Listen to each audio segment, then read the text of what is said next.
पहले अच्छे से नहा लूं, फिर कुछ खा लूं, तब काम में लगूंगा। तभी अचानक शावर अपने आप खुल गया और टब में पानी भरने लगा। जैसे ही वो नहाने लगा तो उसे एहसास हुआ कि बाथटब में कोई और भी है, जो उसके पानी के अंदर से उसके पैरों पर साबुन लगा रहा था। उसने जल्दी से मुंह धोकर इधर उधर देखा तो टब में एक आधा जला हुआ भूत था। रिपोर्टर डर से बाहर निकलने की कोशिश करने लगा, पर भूत ने उसके पैर जोर से जकड़ लिए और उसे उठने ही नहीं दिया। तड़प तड़प कर पानी के टब के अंदर ही उसकी मौत हो गई। अर्जुन और राधिका दिल्ली के दो दोस्त थे जो अपनी रोज की जिंदगी से ऊब चुके थे। अर्जुन को पुरानी हवेलियों, खंडहरों और उनसे जुड़ी रहस्यमयी कहानियों का शौक था। वो अक्सर इंटरनेट पर ऐसी जगहों की खोज करता और अपने दोस्तों को उनके बारे में बताता। एक दिन उसने राजस्थान के एक गांव में बनी उसी हवेली के बारे में पढ़ा, जिसके बारे में कहा जाता था कि वहां एक भूत रहता है। ये भूत रात के समय एक नहाने के टब में प्रकट होता है और जो भी उस टब के पास जाता है उसे अपनी कहानी सुनाने की कोशिश करता है। राधिका, इस बार हम कुछ असली रोमांच करेंगे। उस हवेली में चलते हैं। मैंने सुना है वहाँ का भूत कुछ खास है।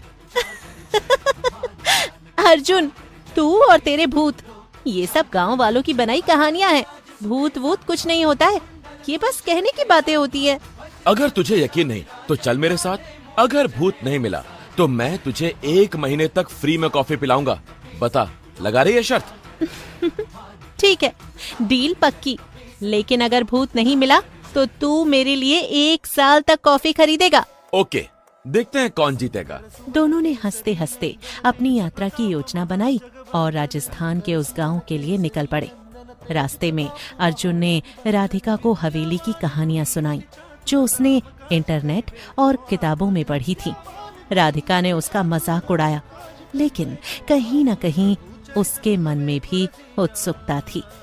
गांव पहुंचने पर दोनों को गांव वालों ने हवेली के बारे में चेतावनी दी। गांव छोटा सा था जहां लोग सादगी से रहते थे, लेकिन हवेली का नाम सुनते ही उनके चेहरों पर डर छा जाता था। बेटा, उस हवेली में मत जाना, वहाँ का भूत किसी को नहीं छोड़ता। कई लोग गए लेकिन कोई वापस नहीं आया, ना उनका पता चला कि कहाँ गए वो लोग। अंकल, कोई तो होगा जो उस भूत से मिला हो। उसकी कहानी क्या है? कोई नहीं जानता। जो भी उस टब के पास गया वो या तो डर कर भागा या फिर वो उस बाथ टब में लोगों को मार देता है और मरे हुए शरीर को अपनी कहानी सुनाने लगता है। टब में बैठने की हिम्मत तो किसी ने की ही नहीं आज तक। अर्जुन, सुन लिया? तू तो टब में नहाने का प्लान बना रहा था, लेकिन यहाँ तो गांव वाले ही मना कर रहे हैं। अब क्या करेगा तू? अर्जुन ने गांव वालों की बातों को गंभीरता से नहीं लिया, लेकिन राधिका के मन में एक अजीब सी बेचैनी थी। फिर भी दोनों हवेली की ओर चल पड़े। रास्ते में जंगल था। हवेली जंगल के बीच में खड़ी थी, पुरानी, टूटी फूटी और सन्नाटे से भरी। और अंदर का माहौल ऐसा था मानो समय यहाँ रुक गया हो। दीवारों पर पुरानी पेंटिंग्स थीं, जिनमें जमींदारों के चित्र थे। हवेली के बीच में एक बड़ा सा हॉल था और हॉल के केंद्र में एक संगमरमर का नहाने का बाथ टब रखा हुआ था। बाथ टब इतना साफ और चमकदार था कि बाकी हवेली के खंडहर नुमा माहौल से बिल्कुल अलग लगता था। अर्जुन, ये बाथ टब तो बिल्कुल नया लगता है।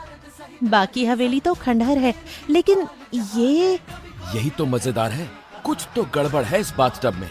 चल, आज रात यहीं रुकते हैं और देखते हैं क्या होता है। रात यहाँ रुकना? अर्जुन, तू...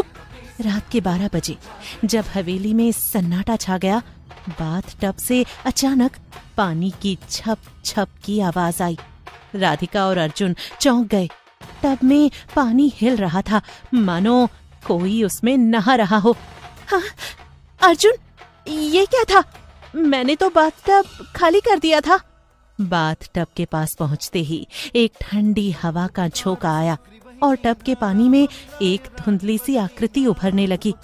धीरे धीरे आकृति साफ हुई और एक युवक की आकृति सामने आई। कौन हो तुम? मेरे बाथटब में क्यों आए? अर्जुन, ये भूत है, भाग! रुक राधिका, तुम कौन हो और इस बाथटब में क्या कर रहे हो? मेरा नाम कमल है। मैं इस हवेली का आखिरी मालिक था। ये बाथटब मेरी मौत की वजह बना। अगर तुम मेरी कहानी सुनने को तैयार हो तो शायद मैं मुक्त हो सकूं। अर्जुन, तू पागल हो गया है? भूत से बात कर रहा है? बताओ कमल, तुम्हारे साथ क्या हुआ था? मैं 1920 के दशक में इस हवेली का मालिक था।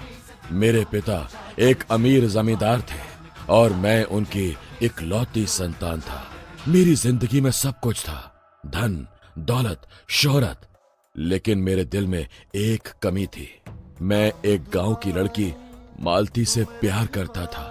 वो साधारण थी, लेकिन उसकी मुस्कान में मेरे लिए सारी दुनिया थी। कमल ने बताया कि मालती के साथ उसका रिश्ता गांव में किसी को मंजूर नहीं था। उसके पिता को ये बात बिल्कुल बर्दाश्त नहीं थी कि उनका बेटा एक गरीब लड़की से प्यार करे। उन्होंने मालती के परिवार को गांव छोड़ने के लिए मजबूर कर दिया।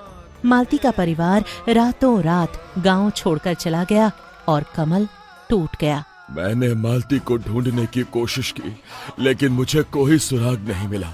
एक रात मैं दुख और गुस्से में इस टब में नहाने बैठा।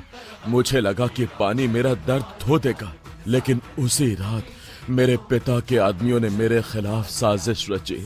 उन्होंने टब के पानी में करंट डाल दिया और मैं तड़प तड़प कर मर गया, लेकिन मेरी आत्मा इस बाथ टब में कैद हो गई।